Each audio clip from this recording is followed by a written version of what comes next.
रामकृष्णं जगद्गुरुं पादपद्मे तयो श्रित्वा প্রণমামি মুহুর্মুহু। আমরা এর পূর্বদিন শ্রী শ্রী রামকৃষ্ণ মহিমা অক্ষয় কুমার সেনের পুঁথিকারের লেখা পড়ে অনুধ্যান করেছি। আজকের পরের অংশ থেকে পাঠ হচ্ছে। দুইজন অভিনেতা এসেছিলেন ক্ষুধার্ত অবস্থায় কাশীপুরে ঠাকুরের সাথে দেখা করতে। ঠাকুর সেটা বুঝতে পেরেছিলেন ওরা ক্ষুধার্ত, নিজে খুব অসুস্থ, কিন্তু ওদের ক্ষুণ্ণিবৃত্তির ব্যবস্থা করেছিলেন। ওরা খুব পরিতৃপ্তি সহকারে সে ঠাকুরের দেওয়া প্রসাদ গ্রহণ করেছিলেন, ধন্য হয়েছিলেন। সেই ঘটনা থেকেই আমরা পড়ছি। পাঠক ও প্রবোধ পরমানন্দে উদর পূর্ণ করে প্রসাদ গ্রহণ করলেন। পরে ঠাকুরের কাছে বিদায় নেবার সময় চোখ ছলছল জোড় হাতে বললেন, ঠাকুর আপনার চরণে যেন রতি মতি থাকে। ঠাকুর চুপ করে রইলেন, আর একটুকু হাসলেন। তাঁর ভুবনমোহন হাসি মুখ ছিল, সেটি দেখলে আর তাকে কোনো জন্মেও ভুলবার জো নেই। সে হাসি মুখটি দেখালেন। আমাদের মাস্টারমশাইকে অশ্বিনীবাবু, অশ্বিনী কুমার দত্ত চিঠি লিখেছিলেন একটি, ঠাকুরকে কেমন দেখেছিলেন। তাতেও ঠাকুরের হাসি মুখের কথা তিনি বর্ণনা করেছেন। বলছেন এই হাসি যেন প্যাঁটরায় করে বাক্স করে রেখে দেওয়া, চিরকালের জন্যে সঞ্চয় করে রাখার মতো হাসি ছিল। সেই হাসি মুখটি ঠাকুর দেখালেন। এঁরা পথে ঠাকুরের কথা কইতে কইতে ঘরে এলেন। তারপর অল্প দিনের মধ্যেই তাঁরা শুনলেন ঠাকুর আর লীলাধামে নেই। শুনে দিন কয়েক হায় হায় করলেন, তারপর থেমে গেলেন। দুঃখ হয়েছিল খুব, সেই দুঃখ জ্বালাও কিছুটা প্রশমিত হলো। এরপরে এই যে ঠাকুরের চিন্তা করেছেন, ঠাকুরের কাছে এসেছেন, ক্ষুধার্ত অবস্থায় ঠাকুরের ভালোবাসা পেয়েছেন, তার ফল অক্ষয় কুমার সেন লিখছেন। রামকৃষ্ণদেবের কৃপায় এঁদের পূর্ব প্রকৃতি ক্রমে বদলে যেতে লাগলো। সংসার ধর্মে আঁট হলো, স্ত্রী পুত্রের উপর কর্তব্যবোধ এলো, নেশা ভাঙ কমে গেল। রামকৃষ্ণদেবের কথা শুনতে পেলে মন দিয়ে শোনেন, ঠাকুরের ভক্ত দেখলেই ভক্তি শ্রদ্ধা করেন, ঠাকুরের মহোৎসবে যোগ দেন। রামকৃষ্ণদেবের লীলা গুণ গীত ছন্দে বাদ্যযন্ত্র সহকারে অনেকে একত্র হয়ে সমস্বরে কীর্তন করেন। এই অভিনেতাদের এইরকমভাবে ঠাকুরের সান্নিধ্য লাভের পরে পরিবর্তন হয়েছিল। স্বামী বিবেকানন্দ বলেছেন, ধর্মের সংজ্ঞা দিয়েছেন, ইংরেজিতে বলেছেন, বাংলাও বলবো, religion is the manifestation of the divinity already in man. মানুষের অন্তর্নিহিত দেবত্বের বিকাশ হলো ধর্ম। এরাই ধর্ম লাভ করলেন, ধর্মজীবন যেন প্রবেশ করলেন নূতনভাবে।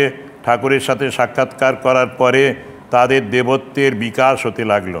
তারই লক্ষণ নেশা ভাঙ ছেড়ে দেওয়া, সংসারে টান ছিল না, উড়ো মানুষের মতো থাকতেন, ওই নেশার জগতেই থাকতেন, সেইগুলির পরিবর্তন হতে লাগলো।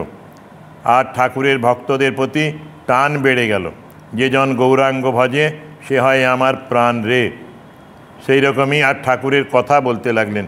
ভজ গৌরাঙ্গ কহ গৌরাঙ্গ লহ গৌরাঙ্গের নাম রে। এই গৌরাঙ্গের জায়গায় রামকৃষ্ণকে তাঁরা পেলেন।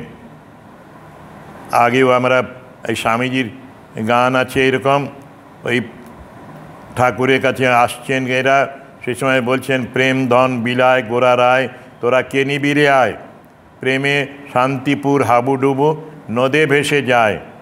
তারপরে বলছেন দক্ষিণেশ্বরে গোরা রায় সব দিতে পারেন, প্রেম বলো ভক্তি বলো সব বিলোচ্ছেন, যেন বসে আছেন নিজে তখন দক্ষিণেশ্বরে, এখন কাশীপুরে বসে বসেই এরা মানব কল্যাণে কাজ করেছেন। আর যারা সৌভাগ্যের অধিকারী তারা তাদের পেয়ে এরকম তাদের জীবনের পরিবর্তন করেছেন। রঙ্গালয়ে সাজঘরে রামকৃষ্ণদেবের ফটো প্রতিমূর্তি রাখেন এবং অভিনয়ের দিন, নাটকের দিন সুন্দর সুন্দর গোছা গোছা ফুলের মালা দিয়ে সাজান।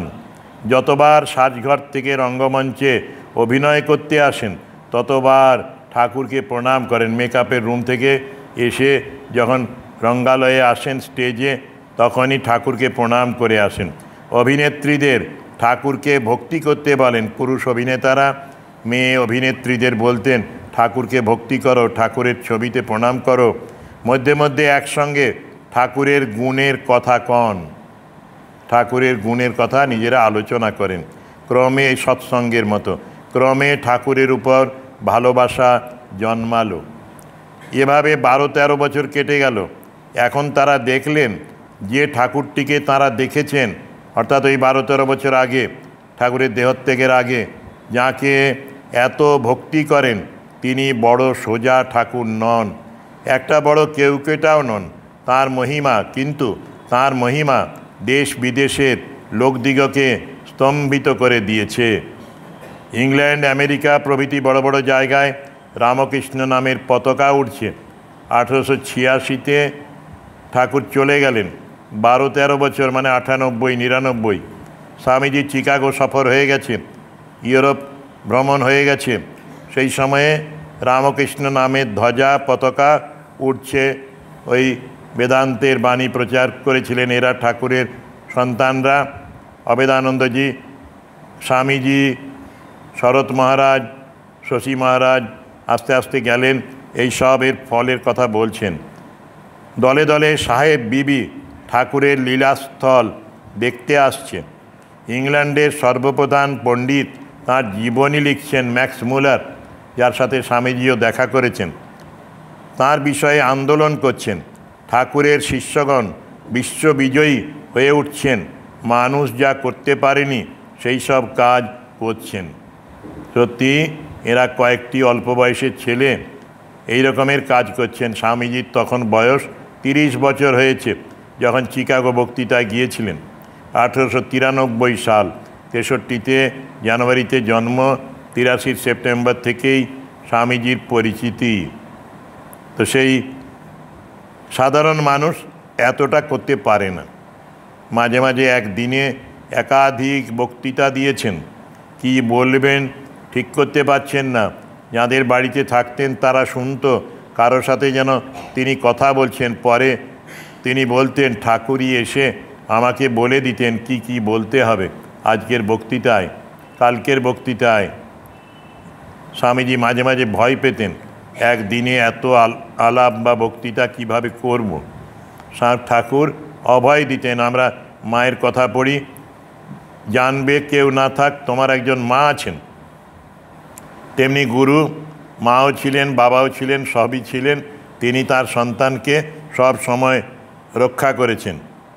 তো এই ঠাকুরের শিষ্যগণ বিশ্ববিজয় হয়ে উঠছেন, মানুষ যা করতে পারেনি সেই সব কাজ করছেন। এই সকল দেখে শুনে ঠাকুরের লীলা কথা শুনতে তাঁদেরও বড় ইচ্ছে হলো। তখন তো এসেছিলেন, অভিনয় করতেন, ঠাকুরের ভালোবাসা পেলেন, খেলেন ক্ষুধার্ত অবস্থায়। এবারে ঠাকুরের মহিমা শোনার জন্যে তাদের খুব আগ্রহ জন্মালো। একদিন ঠাকুরের শরণাপন্ন একজন ভক্তের সঙ্গে দেখা হয়। তাকে বললেন, মশাই, আপনি আমাদিগকে ঠাকুরের কিছু কথা শোনাবেন। আমাদের ঠাকুরের কথা শোনার বড় স্বাদ হয়েছে। সে লোকটি থিয়েটারের লোকেদের মধ্যে রামকৃষ্ণ ভক্তির স্রোত বইতে দেখে তাঁদের কাছে কেঁদে ফেললেন আর বললেন, দেখো ভাই, আমি মূর্খ, রামকৃষ্ণদেবের মহৎ লীলা কি করে বলবো, কেমন করে বলবো আমি। তবে তিনি কৃপা করে যা দেখিয়েছেন, যা শুনিয়েছেন বা জানিয়েছেন তা বলবো, তোমরা জিজ্ঞেস করো, প্রশ্ন উত্তরে তোমাদের বলবো, প্রশ্ন উত্তরের মাধ্যমে। এই লেখক অক্ষয় কুমার সেনেরই যেন নিজের কথা তিনি বলছেন। ওকে এই পাঠক এবং প্রবোধ প্রশ্ন করছেন, এবারে তার উত্তর তিনি দেবেন। পাঠক বলছেন, আপনারা যে রামকৃষ্ণদেবকে ভগবান বলেন, সত্যি কি তিনি ভগবান? এই ভক্ত যিনি বইটি লিখেছেন তিনি যেন বলছেন, তুমি আগে একটা কথার জবাব দাও, তারপর আমি বলবো তিনি ভগবান কিনা। তুমি ভগবান কাকে বলো? তোমার ভগবান কী রূপ? তুমি যে প্রশ্ন করছো তুমি ভগবান কিনা, তুমি ভগবান সম্বন্ধে কতটুকু জানো আগে বলো। তখন সেই পাঠক, যিনি প্রশ্নকর্তা, তিনি বলছেন, ভগবান মস্ত বড় শক্তিমান, তিনি মনে করলে সব করতে পারেন, তিনি এই সৃষ্টির, এ দুনিয়ার মালিক, রাম ভগবান, কৃষ্ণ ভগবান, আমি এই বুঝি। একবার এক রাজার প্রশ্ন ছিল মন্ত্রীর কাছে, ভগবান কি করতে পারেন? এমন কিছু করতে পারেন যেটা অন্য কেউ করতে পারে না? অনেকগুলি প্রশ্ন করেছিলেন, তার মধ্যে একটা প্রশ্ন এরকম ছিল। মন্ত্রী ভয় পেয়েছিলেন, রাজা মারা গিয়েছেন, যুবরাজ হয়েছেন রাজা, তো তার খুব চিন্তায় তিনি 7 দিন ছুটি নিয়ে বাড়িতে বসেছিলেন। ওই 6ষ্ঠ দিবস বা 7ম দিবসে তার ভৃত্য প্রভুর মনের অবস্থা বুঝতে পেরে সব জেনে হেসে ফেলেছিলেন। প্রভু, এই প্রশ্নের উত্তর তোমাকে দিতে হবে না, আমি যাচ্ছি। এবারে এই ভৃত্য গিয়ে হাজির হলেন। রাজা বললেন, যুবরাজ বললেন, তুমি কে? না, আমি মন্ত্রীর চাকর, ভৃত্য। আমি মন্ত্রীমশাইকে যে প্রশ্ন করেছেন তার উত্তর আমি এক্ষুনি দেব আপনাকে, আপনি প্রশ্নগুলি করুন। রাজা বললেন যে ভগবান আছেন কি? থাকলে তাকে দেখা যায় না কেন? কি করলে দেখা যাবে? দ্বিতীয় প্রশ্ন ছিল, ভগবান কতটুকু দেখতে পান? তার দৃষ্টিশক্তি কেমন? ওর ধারণা যে ঈশ্বর এক ব্যক্তি, তার অনেক বয়স হয়ে গেছে, বৃদ্ধ বয়সে যেমন মানুষ ভালো দেখতে পায় না, ভগবানও বোধহয় এখন দেখতে পাবেন না ভালো। এবারে প্রশ্ন ছিল যে ঈশ্বর কি করতে পারেন? আশ্চর্য। তখন এই চাকরটি বললে, এই প্রশ্নগুলো সাধারণত শিষ্যরা, এই কার মোবাইল বন্ধ করো, মা গো বাইরে যা ওইটা নিয়ে, এই মা জলদি যা না, থলিটা একজন নিয়ে নে ওর কাছ থেকে, নিয়ে বাইরে চলে যা ওকে নিয়ে। বুড়ি, এই তোমাদের যদি কারো মোবাইল থাকে এক্ষুনি বন্ধ করে রাখো, শিক্ষা নাও। আর বুড়ি মা আমার, কল্পনা না কি মা, তুমি করো, মোবাইল আর আনবে না, বন্ধ করে রাখবে। ঠিক আছে, আর কথা বলো না, তোমরা উপদেশ দিও না, উপদেশ দেওয়ার অথরিটি আমার আছে। হ্যাঁ, ঠিক আছে, কারণ তোমাদেরও বেজে উঠবে। আমার একবার বেজে উঠেছিল, হাওড়া বিবেকানন্দ আশ্রমে আমি বক্তৃতা দিচ্ছি, 4-5 জনের মোবাইল বেজে উঠলো, আমি তিরস্কার করলাম। কিছুক্ষণ পরে দেখা গেল আমার মোবাইল আমি বন্ধ করিনি। আমি তখন বললাম, তোমরা আমাকে মাফ করে দিও, আমি তোমাদের বলেছি আর আমার নিজেরটাই বন্ধ করতে ভুলে গেছি। তারপর থেকে আমি মোবাইলটা রাখতাম না কাছে, যাতে করে মোবাইল যেন বেজে না উঠে। হঠাৎ আমি দেখে নিচ্ছি পকেটে আছে কিনা, নেই আমার কাছে। ঠিক আছে, আর কথা বলিস না, এই কথা বলবে না, শোনো। 2 মিনিট চলে গেল। তো তারপরে বলছিলাম, সেই ছেলেটি বলল, এই প্রশ্নের উত্তর গুরু দেন শিষ্যকে। তোমাকে কিছুক্ষণের জন্য আমাকে গুরু স্বীকার করে নিতে হবে, আমাকে উচ্চ আসন দিতে হবে। রাজা বললেন, আমার এই ঘরে একটাই উঁচু আসন আছে, সেটা আমার সিংহাসন, আপনি এটাতে বসুন, আমি আপনার পদতলে শিষ্যের মতো বসবো কিছুক্ষণ। হলো এই ঘটনা। তারপরেই বললেন, এবারে প্রশ্নগুলি করুন। প্রশ্ন করতে গেলেন। রাজা বললেন যে ভগবান আছেন কি? থাকলে কেন দেখা যায় না? কি করলে দেখা যাবে? তখন এই ছেলেটি বলল, ভৃত্য তখন রাজার মতো বসে আছে, গুরুর সম্মান পাচ্ছে, বলে একটা টেবিল নিয়ে এসো, টেবিলের উপরে দুধ নিয়ে এসো 1 গ্লাস। এবারে রাজন, তুমি বলো, দুধের মধ্যে মাখন আছে? হ্যাঁ মাখন আছে। কোথায় আছে? দুধের পরতে পরতে প্রত্যেকটি বিন্দুতেই মাখন অনুস্যূত হয়ে রয়েছে। মাখন দেখা যায় না, কারণ মাখন থেকে, দুধ থেকে দই পাততে হবে, দইটাকে মন্থন করতে হবে, তাহলেই মাখন পাওয়া যাবে। তেমনি ঈশ্বর এই দুনিয়া ব্যাপী সর্বত্র আছেন, সাধন করতে হবে প্রেমের সাথে, তখনই তাকে দেখা যাবে। সাধন করনা চাইয়ে মনুয়া, ভজন করনা চাই, প্রেম লাগানা চাইয়ে মনুয়া, প্রীতি করনা চাই। ঠাকুর এই কথা বলেছেন। দই থেকে ওই মাখন তুলতে হয়, দইটাকে শান্ত অবস্থায় পাততে হয়, রাখতে হয়, মন একাগ্র করতে হয়, শান্ত করতে হয়, তাহলেই ঈশ্বরকে দেখা যাবে। এবারে রাজা বললেন, দ্বিতীয় প্রশ্ন করি? বলে হ্যাঁ করুন। ভগবানের চোখ কত দূর যায়, তার দৃষ্টিশক্তি কতটা? এবারে বললেন, এই দুধের গ্লাস সরিয়ে দিয়ে একটা আলো আনো, বড় আলোটি জ্বালাও। আলো জ্বালানো হলো। এবারে বলো তো রাজা, আলো কোন দিকে যাচ্ছে? রাজপুত্র জানতেন, বলেন আলো 10 দিকেই যাচ্ছে। পূর্ব পশ্চিম উত্তর দক্ষিণ ঈশান অগ্নি নৈঋত বায়ু ঊর্ধ্ব অধ সব দিক পেয়ে প্রসারিত হচ্ছে আলো। আলোর গতিবেগ অনেক দূর, 1,86,000 মাইল প্রতি সেকেন্ডে। যদি আলো অনির্বাণভাবে জ্বলে সর্বত্র পৌঁছবে। রাজা বুঝলেন এই ঈশ্বরের চোখও ওই রকম, ঈশ্বরের চক্ষু আলোর মতো, সর্বত্র সব কিছু তিনি দেখতে পান, অন্ধকারের মধ্যেও তিনি দেখতে পান। তিনি সব জ্যোতির জ্যোতি। ন তত্র সূর্য ভাতি ন চন্দ্র তারকম নেমা বিদ্যুৎ ভান্তি কুতোয়মগ্নিঃ তমেব ভান্তমনুভাতি সর্বম তস্য ভাষা সর্বমিদম বিভাতি। সেখানে সূর্য তাকে প্রকাশ করতে পারে না, চন্দ্র না, বিদ্যুৎ না, অগ্নি না, তিনি আছেন বলে সব কিছুর আলো। তার কাছ থেকেই সবাই আলো পায়। তার আলো বা তার দৃষ্টিশক্তি অসীম, অপার, কেউ সীমা করতে পারবে না তার দৃষ্টিশক্তি। এবারে প্রশ্ন হলো তিনি কি করতে পারেন? ওই ভৃত্য যিনি সিংহাসনে বসে আছেন, এখনকার মতো রাজগুরু হয়েছেন, তিনি বললেন এবারে আমার প্রভুকে, মন্ত্রীমশাইকে ডেকে আনুন। মন্ত্রী আসতেই দৃশ্য দেখে সকলকে দেখে আর তার চাকরটিকে সিংহাসনে দেখে ভয় পেয়ে গেলেন। এবারে কি রাজা শাস্তি দেবেন একে? এর কি শুল দণ্ড হবে? পড়ে গেলেন অজ্ঞান হয়ে। ওকে জ্ঞান ফেরানো হলো, চোখে মুখে জল দিয়ে বসানো হলো ভালো করে স্থির করে। তারপরে ছেলেটি হেসে বলল, দেখুন রাজা, ভগবান কি করতে পারেন।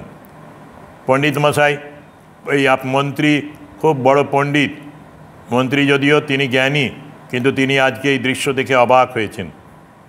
আর রাজন, আপনার সিংহাসনে আমি বিনা যুদ্ধে বসেছি, আপনি আমার পদতলে বসে আছেন। এই কাজ ঈশ্বর ছাড়া আর কে করতে পারে? আর এটা একটা মাইক্রোস্কোপিক ভিউ, ঈশ্বরের ক্ষমতার ছোট্ট একটা দিক দেখানো হয়েছে। এই রকমের অনেক বড় বড় কাজ তিনি করতে পারেন। সত্যি রাজা নিশ্চিন্ত হলেন, বললেন আমি এইরকমই প্রশ্নের উত্তর চেয়েছিলাম। যাই হোক, ভগবান কি বলছেন? ভগবান মস্ত বড় সর্বশক্তিমান, তিনি মনে করলে সব করতে পারেন। তিনি এই সৃষ্টির, এ দুনিয়ার মালিক।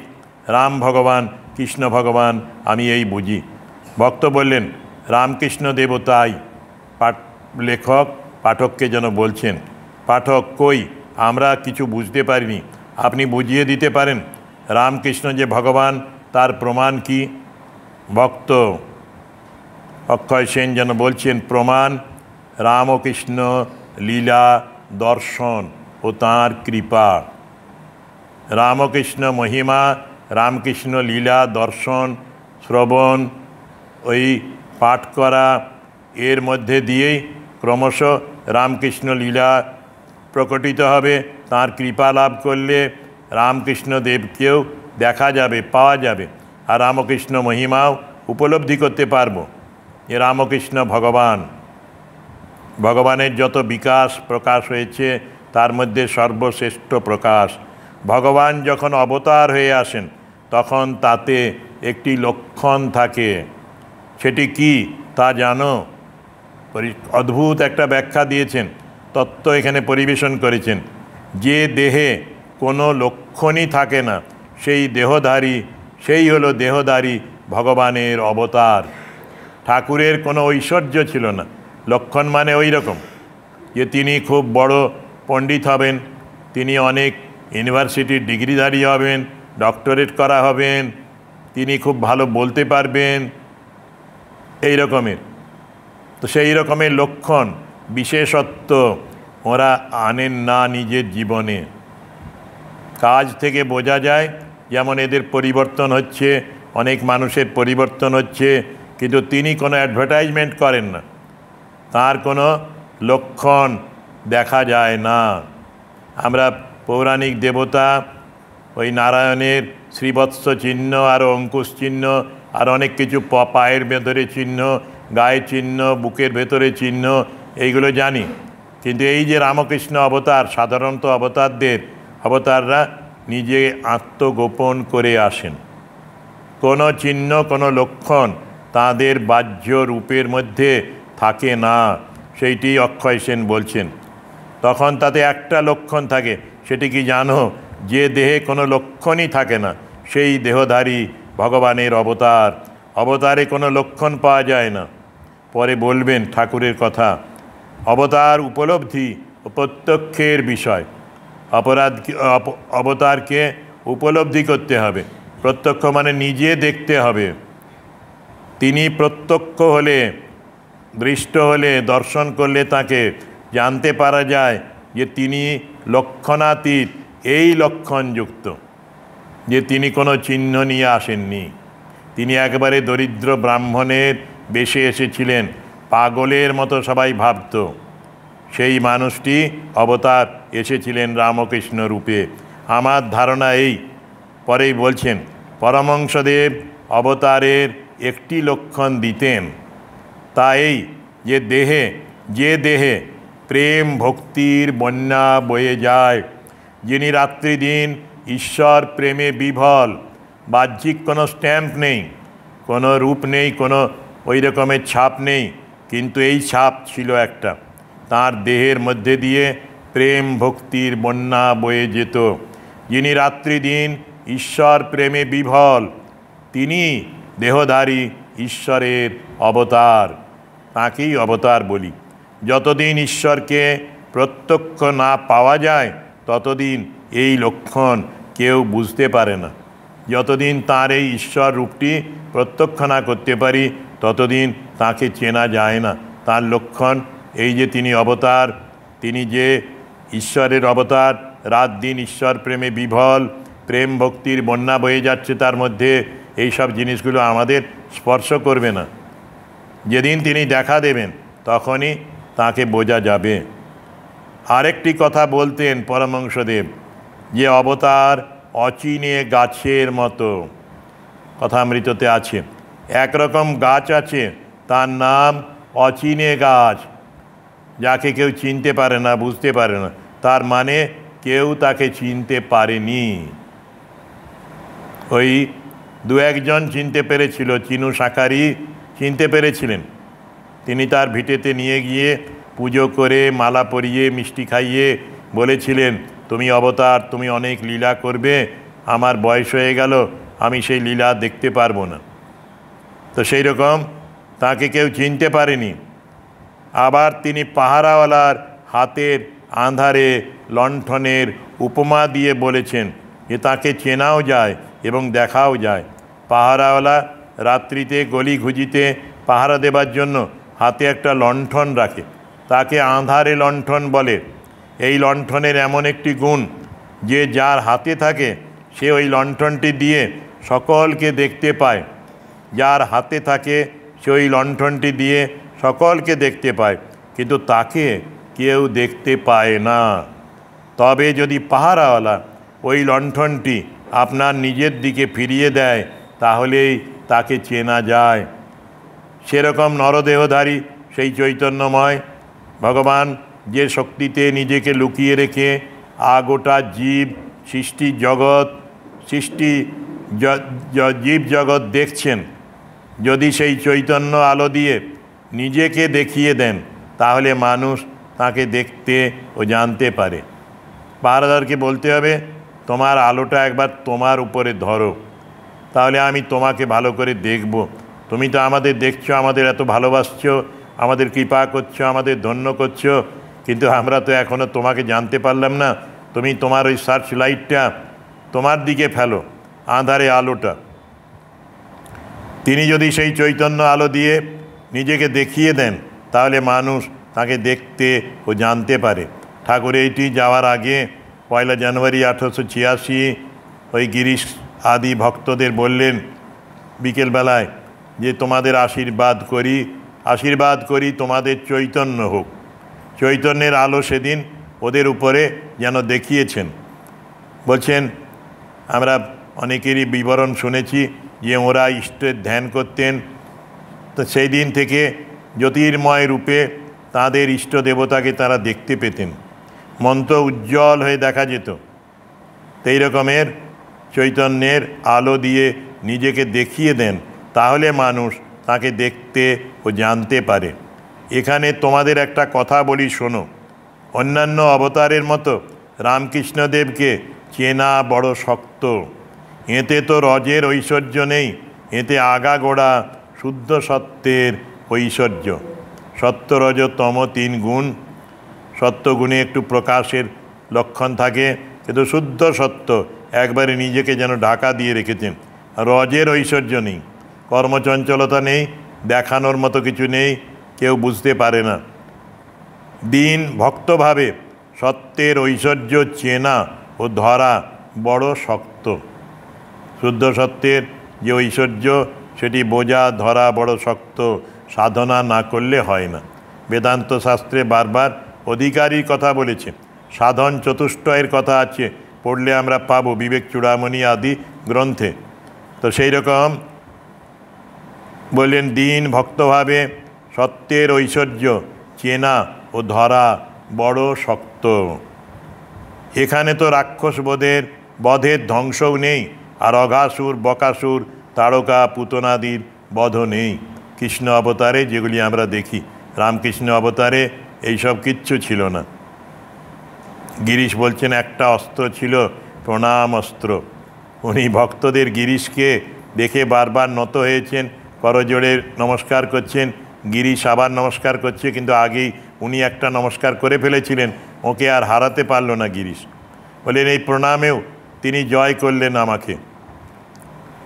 এ চোখে কানে, বললেন কানে শুনে, এসব চোখে দেখে কানে শুনে লোকে একটা বুঝতে পারে এইগুলি কৃষ্ণের লীলা, পুতনাবধ, তারকাবধ, অঘাসুর বকাসুর বধ, রাক্ষস বধ।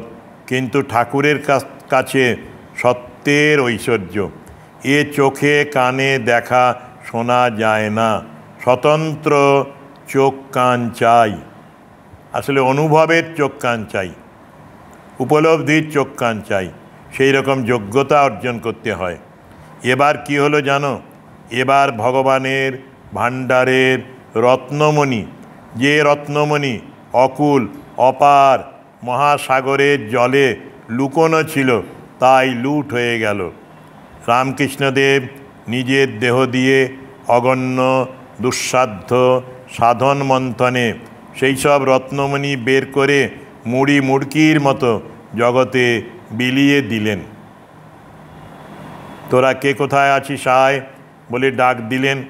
আবার ভক্তদের বাড়ি বাড়ি গিয়ে এই ধর্মের কথা, এই রত্নরাজি যেন বললেন, আর বিলিয়ে দিয়েছিলেন অনেককেই। সেটি বললেন, তিনি যা সাধন করে পেয়েছিলেন তা সকলের মধ্যে বিতরণ করে দিয়েছিলেন।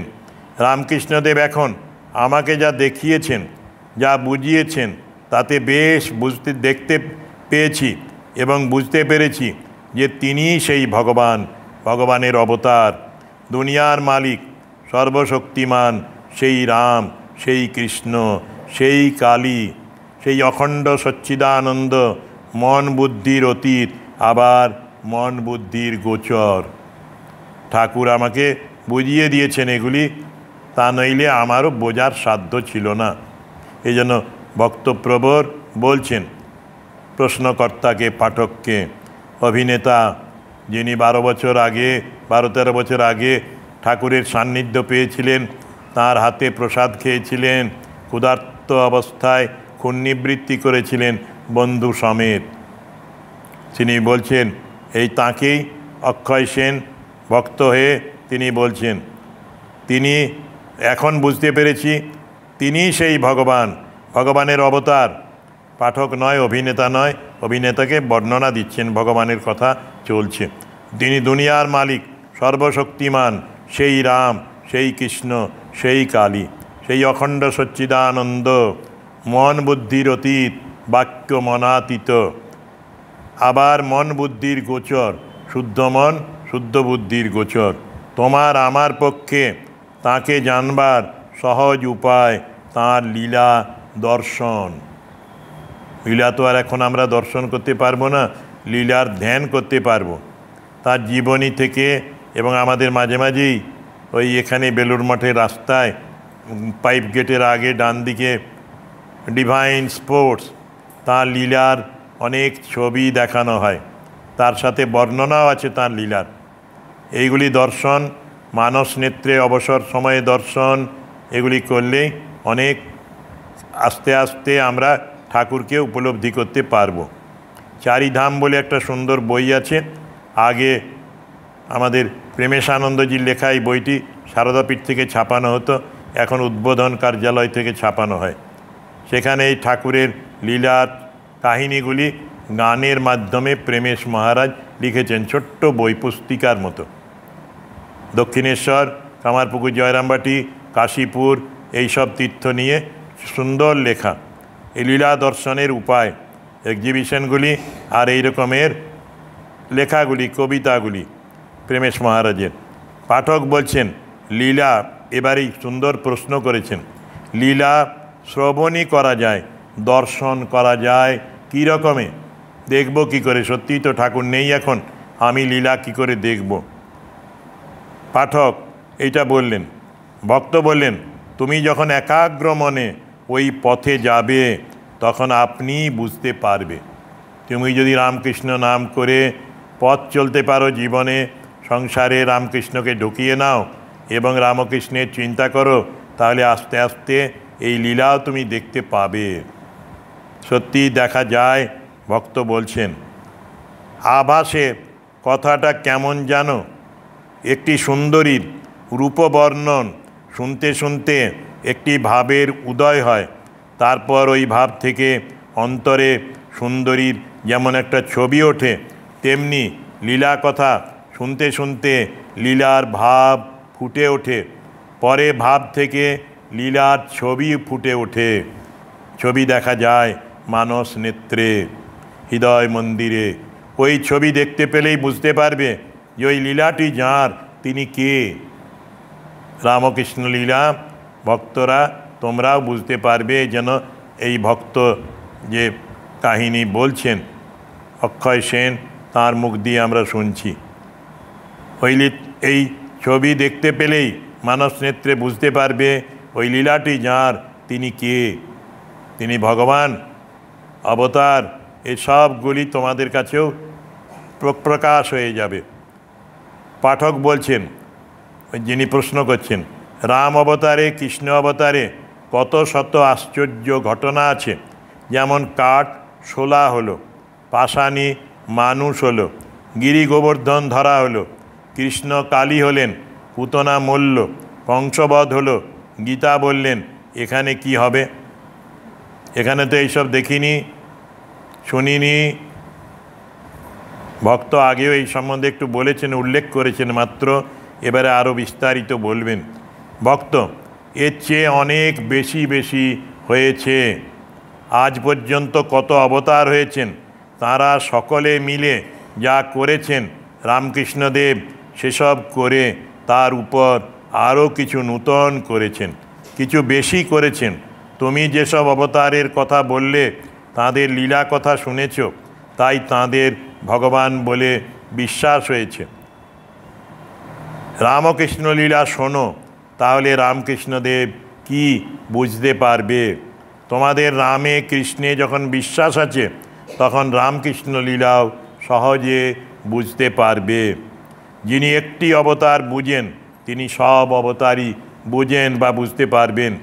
যার একটিতে বিশ্বাস নেই, তার কোনোটিতেই নেই। যদি সত্যি সত্যি তুমি রামচন্দ্রে বিশ্বাস করো, সত্যি সত্যি শ্রীকৃষ্ণে বিশ্বাস করো, তাহলে রামকৃষ্ণেও বিশ্বাস করবে।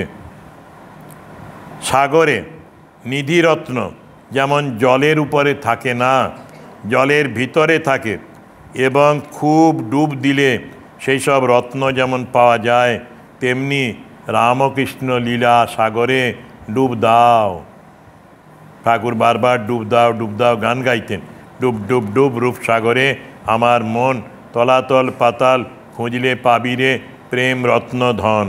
সে অক্ষয় সেন বলছেন, সাগরে নিধিরত্ন জলের উপরে থাকে না, ভাসবে না। দু চার ডুবে যদি তুমি রত্ন না পাও, রত্নাকরকে রত্ন শূন্য বলে মনে করো না। গানও আছে, ঠাকুর এমনি ভাষাতেও বলেছেন বারবার।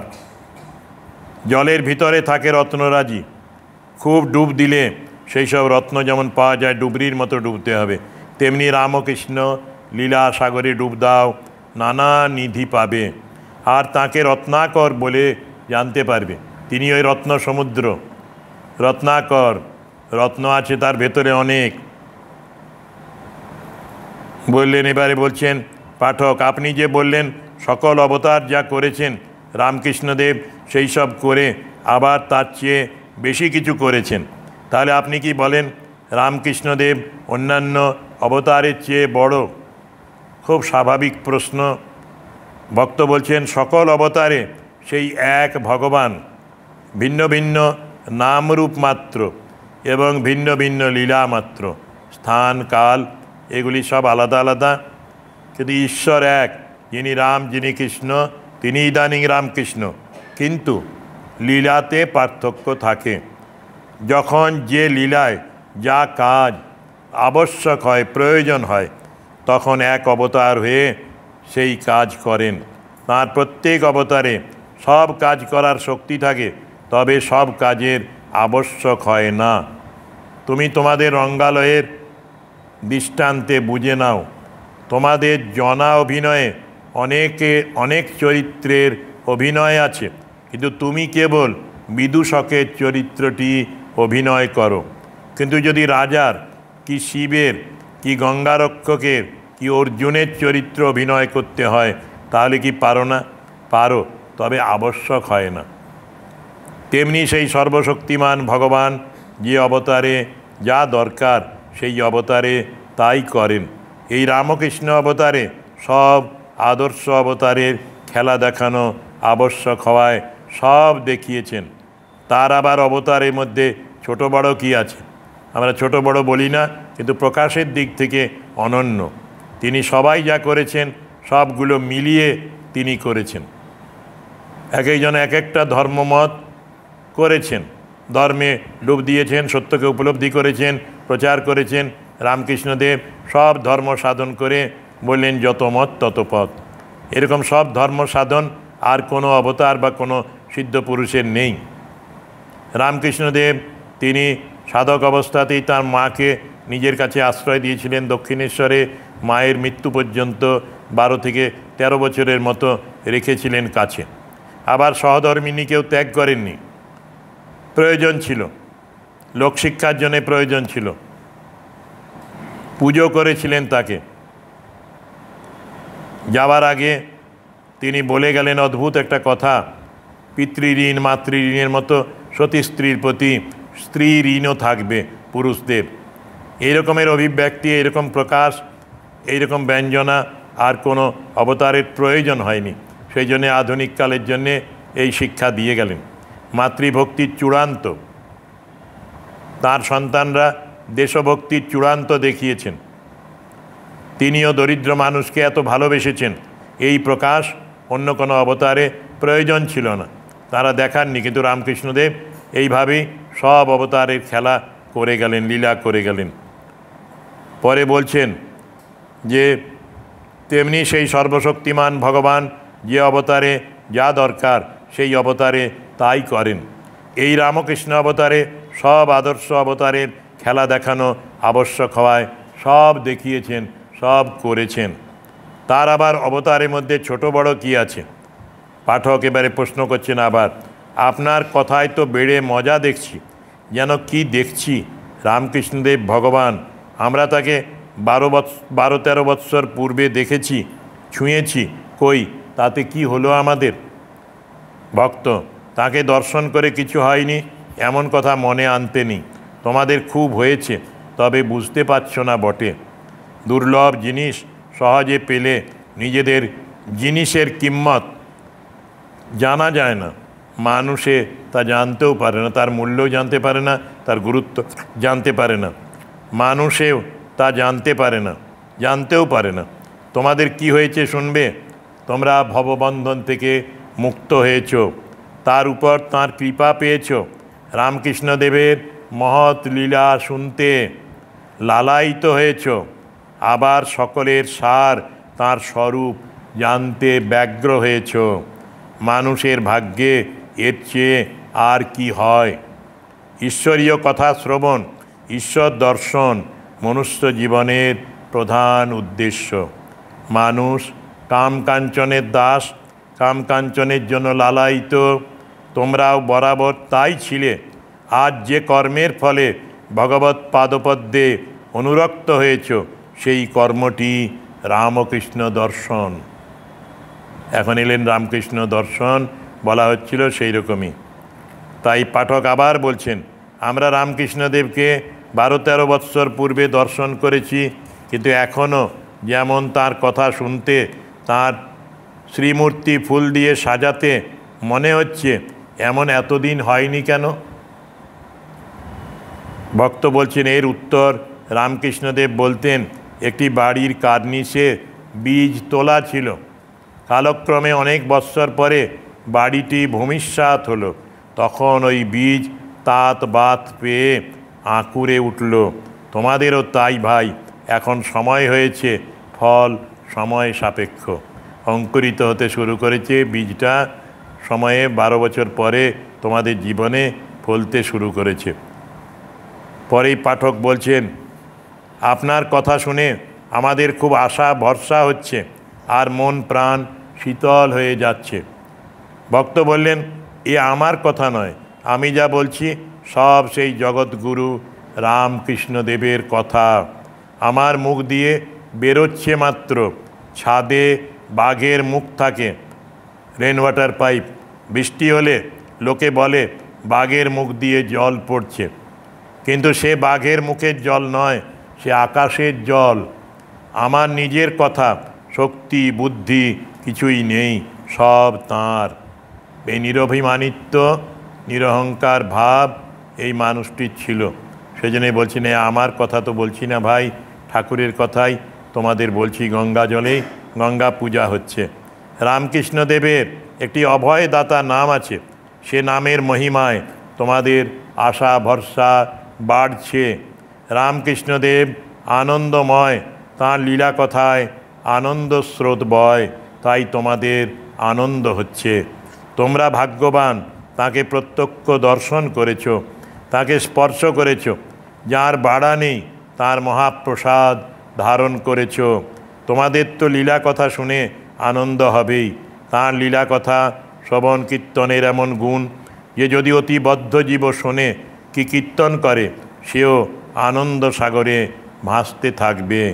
সংক্ষেপে তোমায় বলি শোনো, জগতে এমন জীব কেউই নেই যে সরল প্রাণে রামকৃষ্ণ নাম করলে পরম আনন্দ না পায়। জগতে এমন কোনো পাপের সৃষ্টি হয়নি একবার সরল প্রাণে রামকৃষ্ণ নাম করলে তা তৎক্ষণাৎ ভস্মীভূত না হয়। আর এখনও জগতে এমন ত্রিতাপ জ্বালার সৃষ্টি হয়নি একবার রামকৃষ্ণ নাম করলে তা শীতল না হয়। রামকৃষ্ণ নামের এমনি মহিমা বলে গেলেন। রামকৃষ্ণ যে সরল প্রাণে রামকৃষ্ণ নাম করলে পরম আনন্দ না পায়, এমন জীব জগতে কেউ নেই। জগতে এমন কোনো পাপের সৃষ্টি হয়নি যে একবার সরল প্রাণে রামকৃষ্ণ নাম করলে তা তৎক্ষণাৎ বশীভূত না হয়। মহাপুরুষজি শিবানন্দ মহারাজ বলতেন, যেন পাপের পাহাড় আমরা জড়ো করেছি, জন্ম জন্মান্তর নানা পাপ কর্ম বা ভুল কাজ করেছি, কিন্তু এ হয়ে যাবে তুলোর পাহাড়ের মতো। রামকৃষ্ণ নাম একটা অগ্নিস্ফুলিঙ্গ, তুলোর পাহাড়ে দিলে মুহূর্তে ভস্মীভূত হয়ে যাবে সেই জন্ম জন্মের পাপরাশি। সেই রকমই এই লেখক তিনি বলছেন, যে সরল প্রাণে রামকৃষ্ণ নাম করলে পরম আনন্দ না পায়, জগতে এখনও এমন পাপের সৃষ্টি হয়নি একবার সরল প্রাণে রামকৃষ্ণ নাম করলে তা তৎক্ষণাৎ ভস্মীভূত না হয়। আর এখনও জগতে এমন ত্রিতাপ জ্বালার সৃষ্টি হয়নি যে একবার রামকৃষ্ণ নাম করলে তা শীতল না হয়। ওম শান্তি শান্তি শান্তি হরি ওম তৎসৎ। শ্রীরামকৃষ্ণার্পণমস্তু।